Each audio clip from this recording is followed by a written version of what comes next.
So good afternoon, relatives.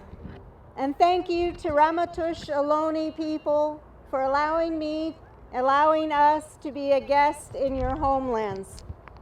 A few weeks ago, Secretary Harlan was at Alcatraz. And when she was at Alcatraz, she came as the Secretary of Interior. But the San Francisco Bay Area Indian community greeted her as auntie, sister, relative. And when she came here, she said, "The land tells a story, and you can feel it." She also talked about how the U.S. government and missionaries tried to strip memory of culture and tradition from Native children by stealing them away to boarding schools. These erasure policies were effective, but not successful. I did not grow up with an indigenous language spoken to me as a child. My mom and her family spoke Spanish and English, imprints from the missions and ranchos. But as a 61-year-old woman in front of you today, whose blood is from Jemez Pueblo, Kiowa Pueblo, Laguna Pueblo, I can greet you with Kwatsi Hopa. And as the adopted daughter of my Coast Miwok mom, I can greet you with open Toish. The land tells a story and you can feel it. Coast Miwok land is just across that water, from Sausalito to nearly the Russian River. And my mom grew up on the western shore of Tamales Bay with her family. They worked for the dairy ranches. They gathered abalone and oysters. They dug for clams. They gathered berries and teas. They fished in Tamales Bay, and they hunted deer and wildlife. And they lived that life, the sustainable life, as their ancestors did, until it was ended in the 1950s by ranchers who unjustly evicted my family. But they didn't go down without a fight. My Uncle Vic, he fought back in court, but like many Native people across the United States, he did not have paper documentation from time immemorial, because that's how long my family has been there.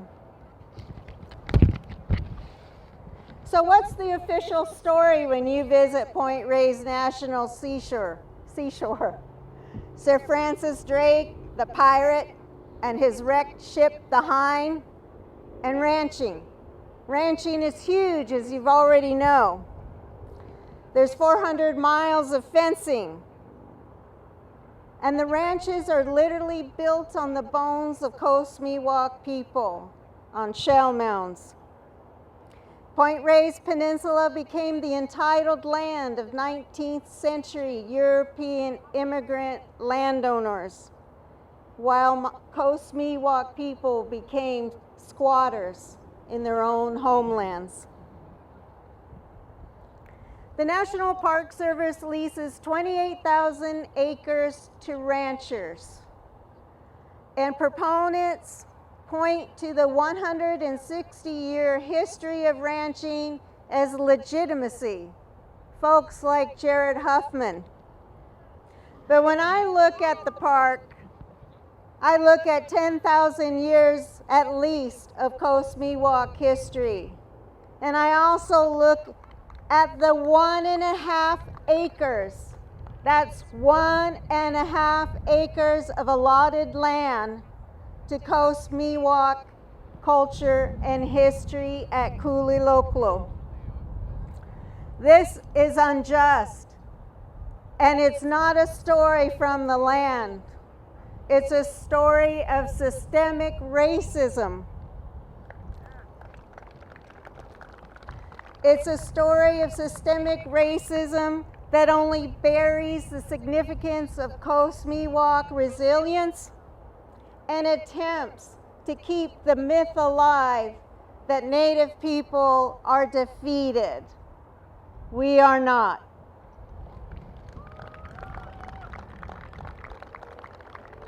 The land tells a story and you can feel it.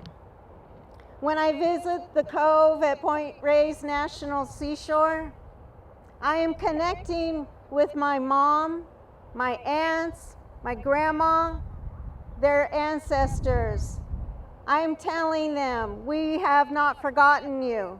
We are home.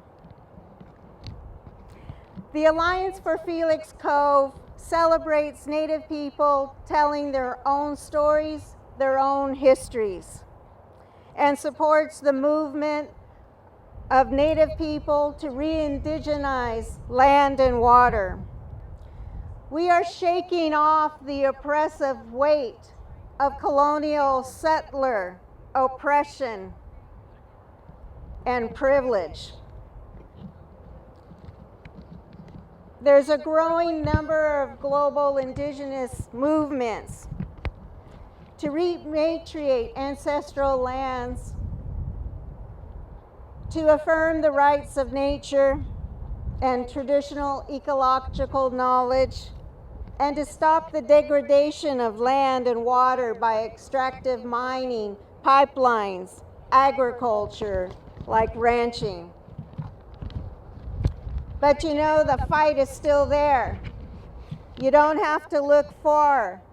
The Ramaytush Ohlone Association has ecological restorative projects here in the Bay.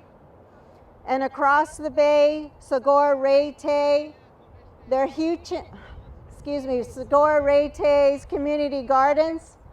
And then circling back, we have the Cultural Conservancy's Heron Shadow Farm with restorative regenerative agriculture in partnership with the Federated Indians of Great and Rancheria. But we are part of nature, all of us. I am Eagle Clan, my husband is Deer Clan. Indigenous people fight to protect their homelands because the earth is our mother, the giver of life. If the Department of Interior, the National Park Service would take back public lands from ranchers, work could be done to transition the workforce. Greenhouse emissions would decrease, fecal contamination of waters would end. Native flora and fauna, our relatives like the elk, would thrive. Point Reyes National Seashore could be just what Jack pointed out. It could teach us to live sustainably with nature, reduce our carbon footprint. Without ranches, California could point to the National Seashore as an undeniable example of the state's initiative to protect 30% of waters and land and the ocean by 2030.